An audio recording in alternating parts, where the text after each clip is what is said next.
আসসালামু আলাইকুম ওয়া রাহমাতুল্লাহি ওয়া বারাকাতুহু। আলহামদুলিল্লাহি রাব্বিল আলামিন ওয়াল আকিবাতু লিল মুত্তাকিন ওয়াসসালাতু ওয়াসসালামু আলা আশরাফিল আমবিয়াই ওয়াল মুরসালিন ওয়া আলা আলিহি ওয়া আসহাবিহি আজমাইন। আম্মা বা'দ। সম্মানিত দর্শক, দূরে কিংবা কাছে, দেশ কিংবা প্রবাস থেকে যে যেখান থেকে বাংলাদেশ টেলিভিশন চট্টগ্রামের সাপ্তাহিক আয়োজন আজকের খুতবা অনুষ্ঠান দেখছেন, সবাইকে আন্তরিক প্রীতি ও শুভেচ্ছা জানিয়ে শুরু করছি আজকের পর্ব। আজকের এই পর্বের আলোচ্য বিষয় হচ্ছে প্রতিবেশীর হক ও তার গুরুত্ব।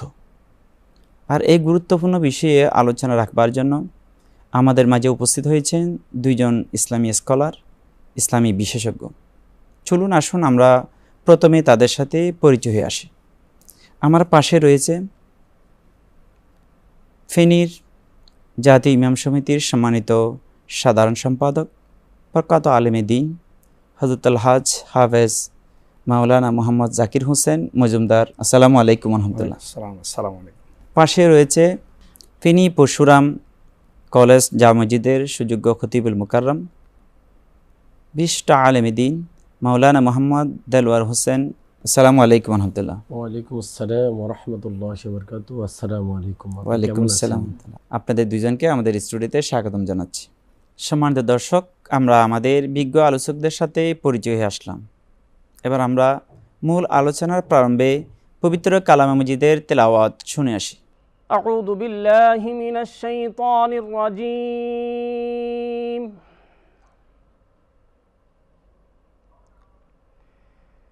বিসমিল্লাহির রহমানির রহিম। مثلهم كمثل الذي استوقد نارا فلما أضاءت ما حوله ذهب الله بنورهم وتركهم في ظلمات لا يبصرون صم بكم عمي فهم لا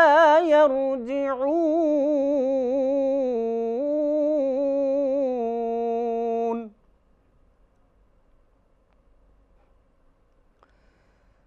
أو كصيب من السماء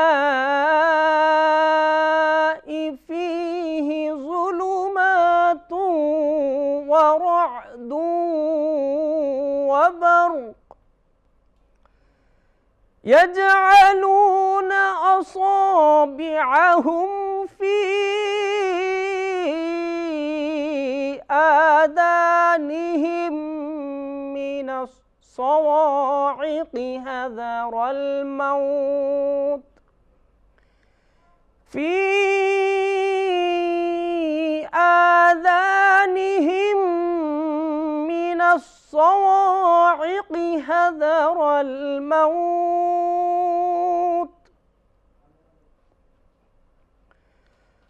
والله محيط بالكافرين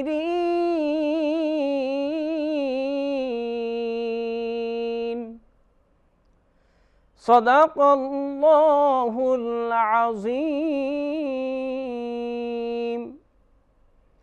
وصدق رسوله النبي الحبيب الكريم। মাশাআল্লাহ, অত্যন্ত চমৎকারভাবে সুললিত কণ্ঠে পবিত্র কালামে পাকে তিলাওয়াত শুনলাম। সম্মানিত দর্শক, মানুষ সামাজিক জীব। সমাজে বসবাস করতে হবে আমাদেরকে, এককভাবে নয়, সামাজিকভাবে আমাদেরকে বসবাস করতে হবে। সে সমাজে বসবাস করতে হলে আমাদের আশেপাশে যারা রয়েছেন তাদের সাথে সুন্দর ব্যবহার করতে হবে। যাদেরকে বলা হয় পরিবেশে বলে প্রতিবেশী, সেই প্রতিবেশীদের সাথে আমাদেরকে সুন্দর ব্যবহার করতে হবে। বিশেষত পবিত্র ইসলাম ধর্মে এই প্রতিবেশীদের সাথে সুন্দর ব্যবহারের জন্য, তাদের হকগুলো আদায় করার ব্যাপারে পবিত্র কালামে মজিদে এবং আল্লাহর প্রিয় হাবিব সাল্লাল্লাহু তাআলা আলাইহি ওয়াসাল্লাম হাদিসে মোবারকার মধ্যে অত্যন্ত গুরুত্ব দিয়েছেন। চলুন আসুন আমাদের বিজ্ঞ আলোচকদের সাথে আজকের বিষয়ের আলোকে আমরা সবিস্তারে এই বিষয়ে আলোচনা শুনব। মুহতারাম জাকির হোসেন মজুমদার প্রথমে আপনার কাছে জানতে চাইব যে প্রতিবেশী কারা এবং কত ধরনের প্রতিবেশী রয়েছে বা প্রতিবেশী কত প্রকার, এই বিষয়ে আপনি প্রথমে দর্শকদের উদ্দেশ্যে বলবেন। প্রতিবেশীর হক সম্পর্কে আল্লাহর হাবিব জনাবে মুহাম্মদ রাসূলুল্লাহ সাল্লাল্লাহু আলাইহি ওয়াসাল্লাম ইরশাদ করেছেন, জিবরাইল প্রতিবেশীর হক সম্পর্কে আমাকে যেইভাবে তাকিদ দিয়ে গেছেন, না জানি আমি মনে করেছিলাম যে ওয়ারিসদের মতো কোনো সম্পত্তিতে প্রতিবেশীর অধিকার করে দেন কিনা। আল্লাহর হাবিব জনাবে মুহাম্মদ রাসূলুল্লাহ সাল্লাল্লাহু আলাইহি ওয়াসাল্লাম ইরশাদ করেছেন, ওয়াল্লাহি লা ইউমিনু, ওয়াল্লাহি লা ইউমিনু, ওয়াল্লাহি লা ইউমিনু। কিলা মান ইয়া রাসূলুল্লাহ সাল্লাল্লাহু আলাইহি ওয়াসাল্লাম। সাহাবায়ে কেরাম প্রশ্ন করলেন, ইয়া রাসূলুল্লাহ, কে সে? আল্লাহর হাবিব জনাবে মুহাম্মদ রাসূলুল্লাহ সাল্লাল্লাহু আলাইহি ওয়াসাল্লাম ইরশাদ করেছেন, ওই ব্যক্তি আমার উম্মত নয় যেই ব্যক্তি তার প্রতিবেশীকে কষ্ট দেয়। অন্য রাওয়ায়াতে আসছে, মান কানা ইউমিনু বিল্লাহি ওয়াল ইয়াউমিল আখির ফালা ইউজি জারাহু। যারা পরকালে বিশ্বাস করে, আল্লাহর উপরে বিশ্বাস স্থাপন করে, তারা যেন প্রতিবেশীকে কষ্ট না দেয়। এখন প্রশ্ন হচ্ছে, প্রতিবেশী কারা? কোরআনে কারিমে আসছে, ওয়াবুদুল্লাহ ওয়ালা তুশরিকু বিহি শাইআও ওয়া বিল ওয়ালিদাইনি ইহসানা ওয়া বিযিল কুরবা ওয়াল ইয়াতামা ওয়াল মাসাকিন ওয়া ইবনিস সাবিল ওয়াল জারি যিল কুরবা ওয়াল জারিল জুনুব। কোরআনে কারিমে প্রতিবেশী দুই প্রকারের আসছে, একটি হচ্ছে নিকট প্রতিবেশী, আরেকটি হচ্ছে দূরবর্তী প্রতিবেশী। আল্লাহর ইবাদতের পরে ইয়াতিম, মিসকিন, এরপরে নিকট প্রতিবেশী এবং দূরবর্তী প্রতিবেশীর কথা কোরআনে কারিমে আসছে। বিশেষ করে অমুসলিমদের ব্যাপারেও হাদিস শরীফ দ্বারা প্রমাণিত দেয়। আমরা অনেক সময় মনে করি যে অমুসলিম যদি হয় তাহলে ওদের প্রতি আমাদের ইসলামের দৃষ্টিকোণ থেকে কি দায় দায়িত্ব, এটা অনেক সময় আমরা অবহেলার চোখে দেখি। আল্লাহর হাবিব অমুসলিম প্রতিবেশীর ব্যাপারে এত বেশি তাকিদ দিয়েছেন হাদিস শরীফে। আল্লাহর হাবিবের কাছে একটি বিচার গেল, দুইজন প্রতিবেশী, একজন হচ্ছে মুসলিম আর একজন অমুসলিম। আল্লাহর হাবিব সেখানে ফয়সালা দিতে গিয়ে যখন বিচার বিশ্লেষণ করে দেখলেন দোষটা মুসলিম প্রতিবেশীর, সেখানে রায়টা দিয়েছেন কিন্তু অমুসলিম প্রতিবেশীর পক্ষে। ওই মুনাফেক মুসলমান আল্লাহর হাবিবের এই ফয়সালার উপরে সন্তুষ্ট হতে পারে নাই, সানে বিচার করার জন্য চলে গেলেন ওমর ইবনুল খাত্তাব রাদিয়াল্লাহু তাআলা আনহুর দরবারে। আর ওমর রাদিয়াল্লাহু তাআলা আনহু অমুসলিম প্রতিবেশীর হকটা এমনভাবে স্থাপন করলেন যে আল্লাহর হাবিবের ফয়সালার পরে যেই ব্যক্তি ওই ফয়সালা মেনে না নিয়ে নিজেকে ইমানদার দাবি করে, এই কথা বলে লোকটাকে কতল করে ফেললেন। তাহলে বোঝা যাচ্ছে যে প্রতিবেশীর ব্যাপারে মুসলিম অমুসলিম সেখানে পার্থক্য নাই। মোহতারাম দেলোয়ার হোসেন, আপনার কাছে জানতে চাইব যে আমাদের বিজ্ঞ আলোচক মোহতারাম বলেছেন যে প্রতিবেশী হকের বিষয়ে যে বিষয়ত যে ব্যক্তি ঈমান আল্লাহ এবং রসুলের উপর পরকালের উপর ঈমান আনবে সে যেন প্রতিবেশীকে কষ্ট না দেয়, যে এইভাবে রসুল পাক সাল্লাল্লাহু আলাইহি ওয়াসাল্লাম হাদিসে মোবারকার মধ্যে ইরশাদ করেছেন। তো আপনার কাছে জানতে চাইব, একজন প্রতিবেশী হিসেবে আরেকজন প্রতিবেশীর প্রতি কি কি হক রয়েছে? আমরা সূরা নিসার দিকে যখন খেয়াল করলে দেখা যায় আল্লাহ পাক রব্বুল আলামিন এই সূরাতুন নিসায়ের মধ্যে আমাদের প্রতিবেশীদেরকে দুই ধরনেরই বলেছেন, ওয়াল জারিল কুরবা ওয়াল জারিল জুনুবি ওয়া বিনিস সাবিল ওয়া মা মালাকাত আইমানুকুম। আমাদের একেবারে নিকটতম যে প্রতিবেশী এবং আমাদের দূরবর্তী যে প্রতিবেশী। নিকটতম এবং দূরবর্তী যে প্রতিবেশী আছে, এই প্রতিবেশীগুলোর মধ্যে আমাদের অনেকগুলা হক রয়েছে। এই হকগুলোর মধ্যে আমরা অনেকেই এখন হকের ব্যাপারে উদাসীন। আমরা যদি দেখি হকুল্লাহ, হকুল ইবাদ, হকুল ওয়ালিদাইন, এরপরে যদি আমরা খেয়াল করতে থাকি, আমরা পবিত্র হকুন নাস। কোরআন এবং এই হাদিসের ভাষায় হকুল নাসের কথা বলা হয়েছে, মানুষের হক, এবং হকুল জার, প্রতিবেশীর হক। আমাদের যদি আত্মীয় স্বজনও থাকে, এই আত্মীয় স্বজনের দিক থেকে আমাদের কোনো একটা বিপদ আপদ মুসিবতের ক্ষেত্রে যে সব সময় আমার সহযোগিতা করবে, যে সকলের আগে আমাকে সহযোগিতা করবে, সে হলো আমার প্রতিবেশী। প্রতিবেশী। রাসূলুল্লাহ সাল্লাল্লাহু আলাইহি ওয়াসাল্লামের হাদিসের দিকে যখন আমরা তাকাই, একটা হাদিস আমরা এইভাবে পেয়েছি, আউয়ালু মা ইউহাসাবু বিহিল আবদু ইয়াউমাল কিয়ামাতিস সালাহ। আমরা সকলেই জানি, কিয়ামতের দিন আল্লাহ সর্বপ্রথম নামাজের হিসাব করবেন। এই প্রকারের আরেকটি হাদিস হলো আউয়ালু মা ইউহাসাবু বিহিল আবদু হকুল জার। আল্লাহ তাআলা কিয়ামতের দিন প্রতিবেশীর হকের কথা বলবেন। দুইজন প্রতিবেশীর ঝগড়ার বিচার আল্লাহ তাআলা কিয়ামতে করবেন। কেন করবেন? তার কারণ হলো, আমি এই একজন প্রতিবেশী হিসাবে আমার প্রথম নাম্বার হক হলো আমার পাশের প্রতিবেশীর খোঁজ খবর নেওয়া। আমার প্রতিবেশীটা কেমন আছে, সে কি সুস্থ আছে কিনা, ভালো আছে কিনা, তার কোনো প্রকারের সমস্যা হচ্ছে কিনা, এটা আমি প্রতিবেশী হিসাবে আমার দায়িত্ব। বর্তমান সময়ের মধ্যে আমরা এখন দেখি, আমরা শুধু নিজেকে নিয়ে ব্যস্ত থাকি। আমি কি খেলাম, আমার যা আছে তার থেকে আমাকে বৃদ্ধি করতে হবে, আমার বাড়িটা আরও বড় করতে হবে, আমার সংসারটাকে আরও গুছাতে হবে। আমরা আমার পাশের যে প্রতিবেশী আছে তার কোনো প্রকারের খবর কিন্তু আমরা রাখি না। আমরা যদি হাদিসের দিকে তাকাই, হযরত আয়েশা সিদ্দিকা রাদিয়াল্লাহু তাআলা আনহা থেকে একখানা হাদিস, রাসূল আকরাম সাল্লাল্লাহু আলাইহি ওয়াসাল্লাম হাদিসটি বর্ণনা করলেন। হযরত আবু যার থেকে হাদিসটি বর্ণনা।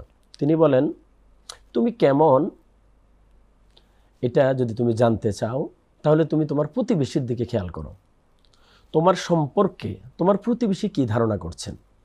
তুমি যদি শুনতে পারো তোমার প্রতিবেশী তোমার সম্পর্কে ভালো বলছেন, যে এই লোকটি খুবই ভালো, এই লোকটি আমাদের খবর নেয়, খোঁজ নেয়, বিপদ আপদের সময় আমাদেরকে সহযোগিতা করে, অসুস্থ হলে আমাদেরকে সেবা দেয়, এবং আমি যখন কোনো বিপদে আপদে মুসিবতে পড়ি সকলের আগে আমার প্রতিবেশী আমাকে খোঁজখবর নেওয়ার জন্য আসে।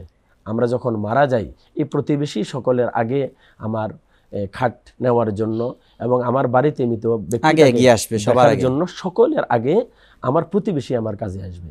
এই জন্য হযরত আবু যর রাদিয়াল্লাহু তাআলা আনহু রাসূল সাল্লাল্লাহু আলাইহি সাল্লামের কাছে এই হাদিসটি জানতে চাইলেন। রাসূল জানিয়ে দিলেন, তোমার প্রতিবেশী যদি তোমাকে বলা হয় যে তুমি ভালো, তখন তুমি মনে করবে তুমি ভালো, এটা তোমার একটা হক। মুহতারাম, আপনার কাছে যে বিষয় জানতে চাইব, আমাদের মুহতারাম যে প্রতিবেশীর হকগুলো বিষয়ে বলেছে, এবং আপনি আপনার আলোচনা শুরু করেছেন যে রাসূল পাক সাল্লাল্লাহু আলাইহি ওয়াসাল্লামকে জিবরাইল আমিন প্রতিবেশীর হকের গুরুত্ব এত বেশি দিয়েছিলেন যে রাসূল সাল্লাল্লাহু ধারণা করছে কোনো তাকে উত্তরাধিকার বানাচ্ছে কিনা। এভাবে রাসূল সাল্লাল্লাহু আলাইহি ওয়াসাল্লাম আমরা জানি প্রতিবেশীর হকের বিষয়ে গুরুত্ব দিয়েছে। আপনি হক যেগুলো রয়েছেন সেগুলোর গুরুত্ব সম্পর্কে আপনি দর্শকদের উদ্দেশ্যে যদি বলতেন। প্রতিবেশীর হক সম্পর্কে এত বেশি গুরুত্ব দিয়েছেন, অন্য হাদিসে আসছে মিন লিসানিহি ওয়া ইয়াদিহি, আল মুসলিম মান সালিমা মুসলিমিনা মিন মুসলিমুনা মিন লিসানিহি ওয়া ইয়াদিহি। ওই ব্যক্তি উম্মত অথবা মুসলিম নয়, মুমিন নয়, যার জিহ্বা এবং হাত থেকে আরেকজন মুসলমান নিরাপদ নয়। তো তাহলে বোঝা গেল যে প্রতিবেশীর গুরুত্ব এত বেশি। মেশকাতের একটি হাদিস, সেখানে 6টি হকের কথা উল্লেখ করা হয়েছে, সেত্ত খেসল বলা হয়েছে। 1 নম্বরে হচ্ছে প্রতিবেশীর হক। একজন প্রতিবেশী ইমানদার আরেকজন প্রতিবেশী ইমানদারের সাথে যখন দেখা হবে, সর্বপ্রথম সালাম বিনিময় করবে। এই সালামের গুরুত্ব প্রতিবেশীদের প্রতি এত বেশি দিয়েছেন, কোরআনে কারিমে আসছেন, ওয়াইজা হাইয়্যিতুম বিতাহিয়্যাতিন ফাহাইয়্যু বিআহসানা মিনহা আও রুদ্দুহা। যে আওয়াজে সালাম দিয়েছেন তার থেকে উত্তম আওয়াজে সালামের জবাব দেওয়ার জন্য। 2 নম্বর হচ্ছে, একজন প্রতিবেশী যখন অসুস্থ হবে, আরেকজন প্রতিবেশীর দায়িত্ব হচ্ছে তার সেবায় নিয়োজিত হওয়া। একজন প্রতিবেশী যখন, বিজ্ঞ আলোচক যে কথাটা নিয়ে আসছিলেন যে খাবার দাবারের ব্যাপারে আল্লাহর রসুল সাল্লাল্লাহু আলাইহি ওয়াসাল্লাম প্রতিবেশীর প্রতি এত বেশি গুরুত্ব দিয়েছেন, আল্লাহর হাবিব বলেছেন ওই ব্যক্তি আমার উম্মত নয় যে পেট ভরে খেয়ে ঘুমিয়ে গেল, প্রতিবেশী অভুক্ত রয়ে গেল। কোনো অভুক্ত প্রতিবেশী যদি থেকে থাকে তার খাবারের ব্যবস্থা করা। একজন মানুষের মৌলিক চাহিদা একজন রাষ্ট্রের কাছে যেমনিভাবে 5টি অন্ন, বস্ত্র, বাসস্থান, চিকিৎসা, তেমনিভাবে একজন প্রতিবেশীর কাছে আরেকজন প্রতিবেশী এইভাবে 6টি হক এবং অধিকার রাখে। যখনই রোগ আক্রান্ত হবে তখনই সেবার জন্য এগিয়ে যাবে, অভুক্ত থাকলে খাদ্য নিয়ে যাবে, বাসস্থানের অভাব থাকলে বাসস্থানের ব্যবস্থা করে দিবে, এবং মৃত্যুবরণ করলে আমরা জানাজায় যাই, কিন্তু এর ব্যাখ্যায় আমি বলতে চাই শুধু জানাজায় নয়, এই যখন মারা যাবে তার একেবারেই আত্মীয়দের কাছে খবরটা পৌঁছানো থেকে শুরু করে তার দাফন, তার কাফন, তাকে কবরস্থ করা থেকে শুরু করে জানাজার মাধ্যমে সব কাজগুলো একজন প্রতিবেশী আরেকজন প্রতিবেশীর কাছে অধিকার এবং দাবি রাখে। এটি আল্লাহর হাবিব জনাবে মুহাম্মদ রাসূলুল্লাহ সাল্লাল্লাহু আলাইহি ওয়াসাল্লাম এরশাদ করেছেন। বিশেষ করে একজন প্রতিবেশী সর্বাবস্থায় আরেকজন প্রতিবেশীর কল্যাণকামী হবে। আল্লাহর হাবিব জনাবে মুহাম্মদ রাসূলুল্লাহ সাল্লাল্লাহু আলাইহি ওয়াসাল্লাম তাকিদ দিয়েছেন, হাদিস শরীফে আসছে, প্রতিবেশীর চলাচলের রাস্তায় যদি কেউ কোনো কষ্টদায়ক বস্তু পেলে রাখে এবং সে ইচ্ছা করে ওইটা টপকে গেল, সেটা পরিষ্কার করলো না, ইমানের শেষ বিন্দুও তার কাছে নাই। মুহতারাম দেলোয়ার হোসেন, প্রতিবেশীর হকগুলো যদি আমরা আদায় না করি তাহলে ইসলামী শরীয়তে তার কি পরিণতি, তার কি হবে, এই বিষয়ে তার আপনি যদি বলতেন। সূরা নিসার আয়াতের মধ্যে আল্লাহ পাক রব্বুল আলামিন নির্দিষ্ট করে বলে দিয়েছেন আমরা কাদের কাদের হক আদায় করব। আল্লাহ পাক রব্বুল আলামিন যেটা নির্দেশ দিয়েছেন ওই নির্দেশ অমান্য করলেই আমাদের জন্য শাস্তির ব্যবস্থা রয়েছে। রাসূলুল্লাহ সাল্লাল্লাহু আলাইহি সাল্লামের হাদিসের ভাষায় যদি আমরা বলতে যাই, আল্লাহ রসুল সাল্লাল্লাহু আলাইহি সাল্লাম বললেন, এক সাহাবী এসে রাসূলুল্লাহ সাল্লাল্লাহু আলাইহি সাল্লামের কাছে জিজ্ঞাসা করলেন, ইয়া রাসূলুল্লাহ, অমুক মহিলা 5 ওয়াক্ত নামাজ কলমা পড়ে, হজ করে, জাকাত দেয়, যত প্রকারের নফল ইবাদত রয়েছে সব কিছু তিনি সঠিকভাবে পালন করে, কিন্তু তার যে পাশে প্রতিবেশী রয়েছে সেই প্রতিবেশীর সাথে সে ভালো আচরণ করেন। এরপরে তিনি আবার বললেন, অমুক আরেকজন মহিলা রয়েছে, তেমন বেশি নামাজ সে সঠিকভাবে আদায় করতে পারে না, হজ করার মতো সামর্থ্য তার নাই, জাকাত দেওয়ার মতো সামর্থ্য তার নাই, নফল ইবাদত বেশি করার মতো অবস্থা সামর্থ্য তার নাই, কিন্তু সে তার যে আশপাশের প্রতিবেশী রয়েছেন সেই প্রতিবেশীর সাথে ওই ব্যক্তি ভালো আচরণ করেন, ওই মহিলা ভালো আচরণ করেন। আল্লাহ রসুল সাল্লাল্লাহু আলাইহি সাল্লাম জানিয়ে দিলেন, তুমি সাক্ষী থাকো, আমি রসুল বলছি, ওই মহিলা জান্নাতি। সুবহানাল্লাহ। এটার মাধ্যমে আমরা বুঝতে পারি প্রতিবেশীর হক কত বেশি, আদায় করলে আমাদের জন্য কি রয়েছে। আল্লাহ রসুল সাল্লাল্লাহু আলাইহি সাল্লামের হাদিসের থেকে আমরা কয়েকটা জিনিস, কয়েকটা শাস্তির কথা আমরা জানতে পারি। এক নম্বরে, কোনো প্রতিবেশী যখন আমাদের সাথে ভালো সম্পর্ক রাখবে না, ওই প্রতিবেশী আল্লাহ পাক রব্বুল আলামিনের দরবারে হয়তো বিচারের কাঠগড়ায় দাঁড়াবেন। যে হাদিসটি আমি আগে বলেছিলাম যে 2 জন প্রতিবেশীর বিচার হবে, কেন? একজন আরেকজনের সাথে ভালো সম্পর্ক নেই। যেই ব্যক্তি প্রতিবেশীর হক আদায় করবে না, প্রতিবেশীকে কষ্ট দিবে, তার কোনো ইবাদত আল্লাহর দরবারে কবুল হবে না। আপনার কাছে আরেকটু আসবো, আপনার কাছে সংক্ষেপে 1 মিনিট যে বিষয়ে জানতে চাইবো। আমরা জানি আল্লাহর হক আল্লাহ মাফ করবেন, বান্দার হক যদি আদায় না করে ওই বান্দা যতক্ষণ পর্যন্ত তাকে মাফ করবেন না ততক্ষণ পর্যন্ত আল্লাহ মাফ করবেন না। তো আমরা জানি প্রতিবেশীর যে হকগুলো রয়েছে এটা বান্দার হক।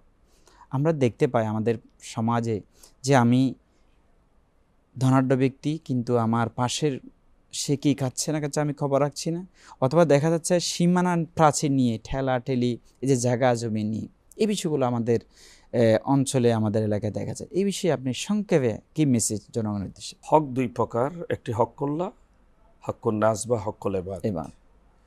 বান্দার হক, বান্দার আল্লাহ রাব্বুল ইজ্জতুল জালাল একজন বান্দাকে ইচ্ছা করলে মাফ করে দিবেন, আবার ইচ্ছা করলে শাস্তিও দিতে পারেন, হাদিস শরীফে আছে। কিন্তু বান্দার হকের ব্যাপারে, আল্লাহর বান্দাদের হকের ব্যাপারে আল্লাহ পরিষ্কার ঘোষণা দিয়েছেন, যতক্ষণ পর্যন্ত বান্দায় এই হকটি তার পাওনাটা আরেক বান্দাকে মাফ করে দিবে না ততক্ষণ পর্যন্ত আল্লাহর এই বান্দা আল্লাহর আদালত থেকে মাপ পাবে না। সীমানা প্রাচীর, বিশেষ করে হাঁটার রাস্তা।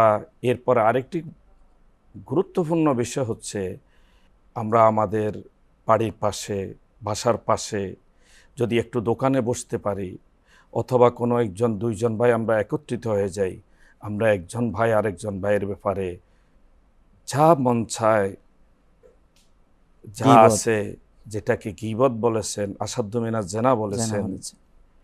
একজন সাহাবী বললেন, ইয়া রাসূলুল্লাহ, যে কথাটা তার ব্যাপারে হচ্ছে তার অনুপস্থিতিতে, ওই অভ্যাসটা যদি তার কাছে থাকে, আল্লাহ রাসূল বললেন, থাকলেই তো গীবত, না হলে তো আরো জঘন্য বহতান। তুমি ওর বিরুদ্ধে একটি মিথ্যা অপবাদ দিলে। তো সুতরাং আমরা একটা বিষয়ে সচেতন থাকতে হবে, একজন প্রতিবেশী নাগরিক আরেকজন প্রতিবেশী নাগরিক যাতে আমার কথা এবং কাজে, যেখানে হাদিস শরীফে কোরআন দ্বারা, বিশেষ করে কোরআনে বারবার এসেছে তাওয়ানু আলাল বিররি ওয়াত তাকওয়া ওয়ালা তাওয়ানু আলাল ইসমি ওয়াল উদওয়ান, এই আমরে বিল মারুফ ওয়া নাহি আনিল মুনকার, এই যে মুনকারের বেলায় একজন প্রতিবেশী, হাদিসটি যদিও এই বিষয়ের পরিপ্রেক্ষিতে আসে নাই, কিন্তু আমি মনে করি এটি একেবারে গুরুত্বপূর্ণ বিষয়। আল্লাহর হাবিব রাসূল করিম সাল্লাল্লাহু আলাইহি ওয়াসাল্লাম ইরশাদ করেছেন, প্রতিবেশীর ব্যাপারে তোমাকে কেমন সচেতন হওয়া লাগবে। মান রাআ মিনকুম মুনকারা ফালিয়ুগাইয়িরু বিয়াদিহি, যদি কোনো প্রতিবেশীর উপর অন্যায়ভাবে কোনো জুলুম করা হয়, সেখানে হাদিস শরীফে আসছে সেখানে হাত ব্যবহার করা লাগবে। ফাইল্লাম ইয়াস্তাতে ফাবিলিসানিহি, যদি হাত ব্যবহারের, হাত দিয়ে ওই প্রতিবেশীর এই কষ্টটা, অন্যায়টার প্রতিরোধ করা তোমার পক্ষে সম্ভব হচ্ছে না, অন্তত তুমি জবান দ্বারা দিয়ে হলেও এই অন্যায় অপরাধের প্রতিবাদ করো। প্রতিবেশীর হকের বিষয়ে আপনার কি মেসেজ দর্শকদের উদ্দেশ্যে, এই যা সার্বিক আলোচনা থেকে? প্রতিবেশী যারা আছে আমরা তাদের সাথে সদ্ব্যবহার করব, সদাচরণ করব। একজন মানুষ মারা যাওয়ার পরে অনেকগুলো হক আমাদের থাকে। হকগুলো যারা আদায় করবে তার মধ্যে সর্বপ্রথম যে হকটা থাকে আমাদের, সেটা হলো প্রতিবেশীর হক থাকে। ভাইয়ের কাছে টাকা পয়সা যদি কোনো কিছু পায়, এটা আমাদের মাফ করে দিতে পারে।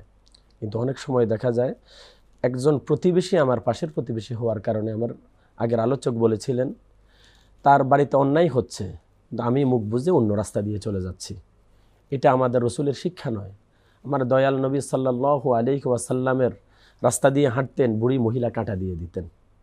আমার পেয়ারা রসুল সাল্লাল্লাহু আলাইহি ওয়াসাল্লাম তাকে কোনোদিন কিছু বলেন নাই। আমার নবী ওই মহিলা যখন অসুস্থ হয়েছেন, তাকে সেবা দিয়ে সুস্থ করেছেন, ওই মহিলা ইসলাম ধর্মে প্রবেশ করেছেন। আমরা আমাদের প্রতিবেশীর সাথে এভাবে, যদি সে আমাকে না বুঝে যদি কোনো প্রকার কোনো কিছু বলে ফেলে, কোনো অন্যায় করে ফেলে, আমার একটা গাছ কেটে নিল, আমার এক হাত জায়গা সে দখল করে নিল, তার ঘরের পানি আমার জায়গার ভিতরে পড়লো, প্রতিবেশীর সাথে আমাদের এই বিষয়গুলো নিয়ে বেশিরভাগ আমাদের ঝগড়া হয়। প্রতিবেশীর একটা মেয়ে উপযুক্ত হয়েছে, আমরা তখন তার ওই মেয়ের বিরুদ্ধে গিয়ে আমরা অনেক সময় ভাঙানিমূলক অনেক কথাবার্তা সমাজের মধ্যে প্রচার করে থাকি। আমরা আজকের এই কথা হচ্ছে, প্রতিবেশীকে কষ্ট দেওয়া যাবে না, প্রতিবেশীর হকগুলো আদায় করতে হবে। তাত্ত্বিক এবং কোরআন সুন্নাহ মোতাবেক চমৎকার আলোচনার জন্য আপনাদের দুজনকে অসংখ্য ধন্যবাদ জানাচ্ছি। সম্মানিত দর্শক, আমরা আজকে আমাদের বিজ্ঞ দুইজন আলোচকদের কাছ থেকে প্রতিবেশীর হক এবং হকগুলোর গুরুত্ব সম্পর্কে আমরা আলোচনা শুনলাম।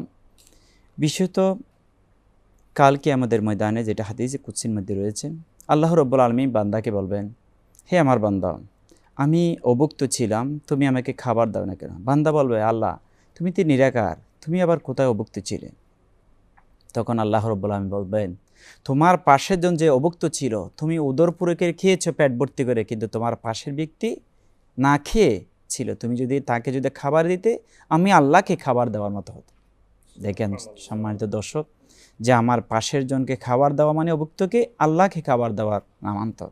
সুতরাং আসুন, আমাদের পার্শ্ববর্তী, আমরা অনেকে ধনাঢ্য ব্যক্তি, বিত্তবান ব্যক্তি রয়েছি, কিন্তু আমার পাশের, আমার সমাজের, আমার আত্মীয়ের অনেকে বা দূরে কাছে অভুক্ত রয়েছে, তাদেরকে আমরা খাবার দিব।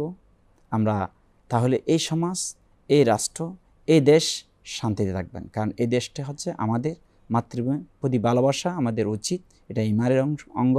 সুতরাং আমরা যাতে আমাদের সমাজটা যদি শান্তি থেকে আমাদের দেশ, আমাদের মাতৃভূমি, পুরা মুসলিম বিশ্ব শান্তিতে থাকবেন। আল্লাহ রাব্বুল আমিন আমাদের প্রত্যেককে কোরআন সুন্নাহ মতো বিশুদ্ধ ইসলামী মোতাবেক জিন্দেগি করার আল্লাহ আমাদেরকে তৌফিক দান করুন। যারা আমাদের সাথে এতক্ষণ ছিলেন সবাইকে আবারও আন্তরিক ধন্যবাদ, মোবারকবাদ জানিয়ে আজকের মতো এখানে বিদায় নিচ্ছি। আসসালামু আলাইকুম ওয়া রাহমাতুল্লাহি ওয়া বারাকাতুহু।